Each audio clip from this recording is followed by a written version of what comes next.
అందరూ ఇలా గవర్నమెంట్ ఉద్యోగం అంటే గవర్నమెంట్ మాత్రం ఏం చేస్తుంది? వేరేదైనా ఉద్యోగం చూసుకోవచ్చుగా. ఏంటది? వేరే ఏదైనా ఉద్యోగమా? అసలు గవర్నమెంట్ జాబ్ గురించి నీకేం తెలుసమ్మా? అసలు ఏం తెలుసని అడుగుతున్నాను నేను.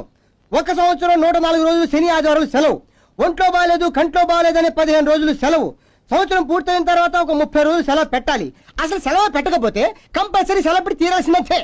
అది కాక శని ఆదివారాలు కాక గాంధీ జయంతి, కృష్ణ జయంతి, గోకులాష్టమి, వినాయక చవితి, సరస్వతి పూజ, విజయదశమి, దీపావళి, క్రిస్మస్, రంజాను, జనవరి 1, సంక్రాంతి, జనవరి 26, ఉగాది, బక్రీద్, గుడ్ ఫ్రైడే, మే 1, ఆగస్టు 15 అని ఓ 18 రోజులు సెలవు. ఇవన్నీ కలిపితే 197 రోజులు అయ్యాయి. ఇది కాక 165 రోజుల్లో రోజుకి 8 గంటలు మాత్రమే పని.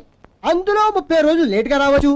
ఈ రకంగా చూస్తే సంవత్సరానికి 53 రోజులు మాత్రమే పని. ఇందులో